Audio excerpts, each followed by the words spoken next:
A Ukrainian guerrilla has planted explosive devices under a Russian Mi-28 attack helicopter at a military base in the Tver region of Russia. The People's Resistance of Ukraine guerrilla movement released the footage of the operation. To destroy the Russian helicopter, the guerrilla entered the territory of the 344th Center for Combat Use and Retraining of Army Aviation Flight Personnel, based near the city of Torzhok, Tver region. He planted 2 small explosive devices under the landing gear struts of the Mi-28, which was parked in an open lot near the runway. The explosion of the Russian helicopter was not captured on video. The authors of the post noted that the Russian military concealed the fact of penetration into the territory of the military unit and the commission of sabotage. Instead, the guerrillas cite the publications of local residents who reported the sounds of explosions and smoke in the area of the airbase on May 31st this year as evidence of the successful completion of the operation. Ukrainian guerrilla units have stepped up sabotage operations, frequently targeting Russian rail lines, fuel depots, and power substations deep inside occupied and border regions, disrupting logistics and troop movements. Baba Yaga drones dropped a mine, destroying a large Russian generator and a fuel and lubricants depot belonging to the 423rd Motorized Rifle Regiment on the Lyman axis. At least 14 seriously injured soldiers who were preparing to be invalided out of the Russian army have abruptly been declared fit, despite being on crutches and in plaster casts, and have been sent to an assault squad, according to their relatives. The men are from Russia's Chelyabinsk region and have sustained a variety of injuries which should make them unfit for service. Relatives of several of them have spoken to the Astra News Service about their situation.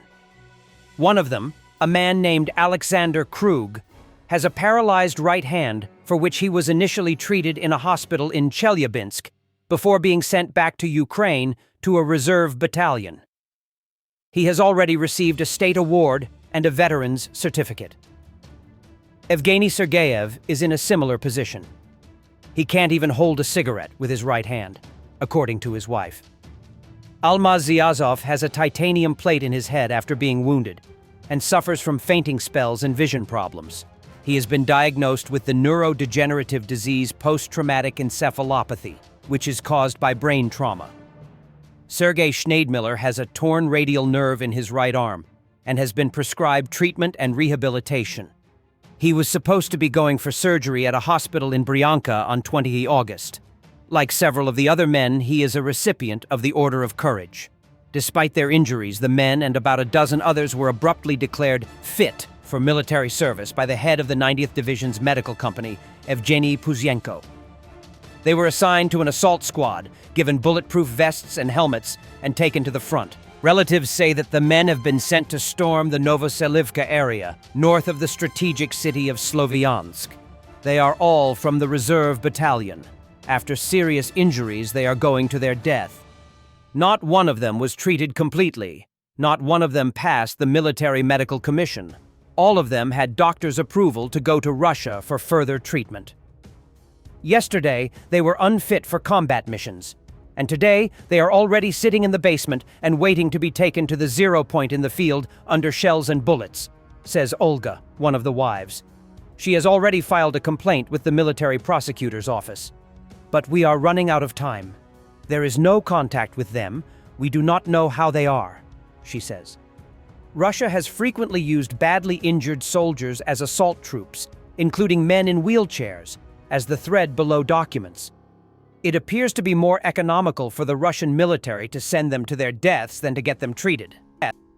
Ukrainian engineers have successfully reverse-engineered the Russian Molniya kamikaze drone and presented their own version named Bliskavka, Lightning.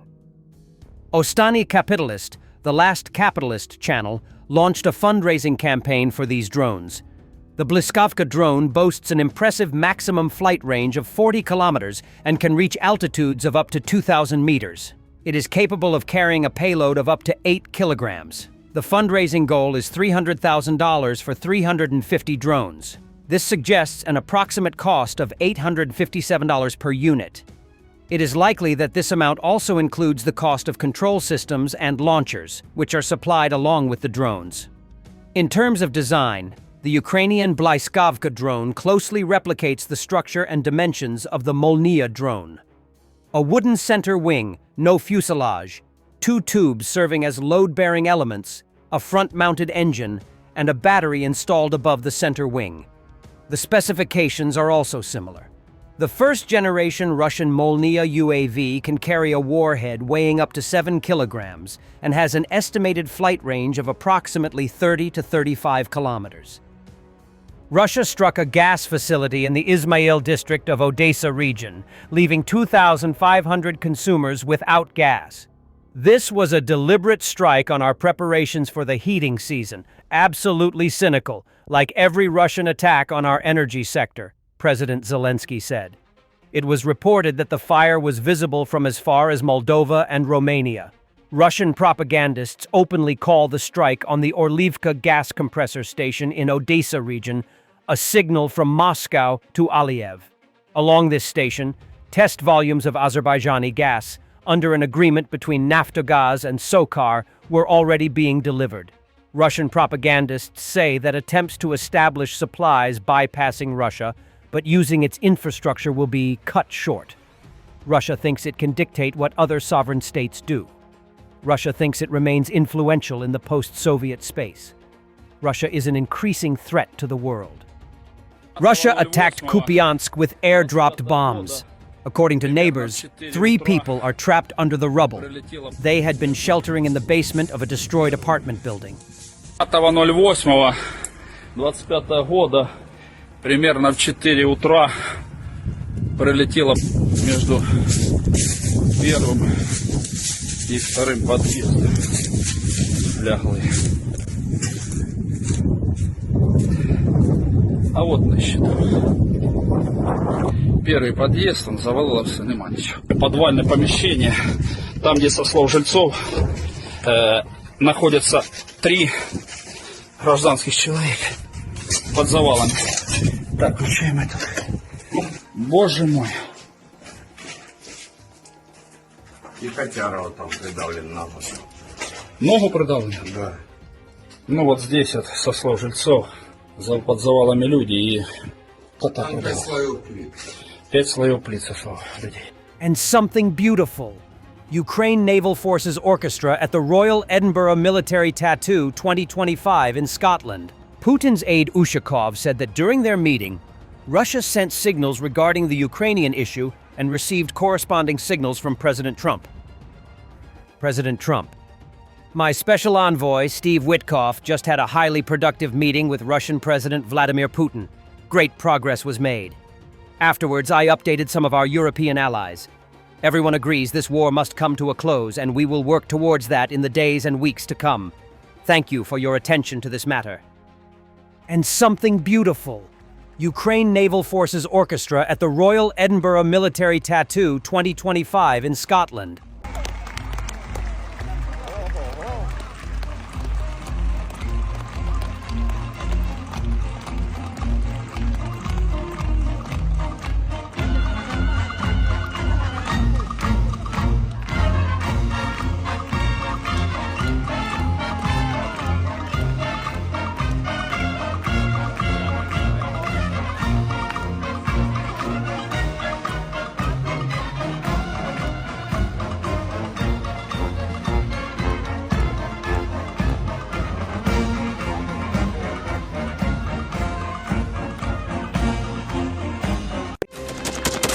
Thanks for watching, and don't forget to subscribe.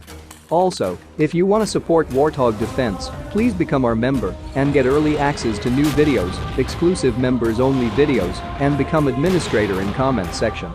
The membership link is in the description. Rescues every day. We had a guy last week at 6 rescues in 6 days.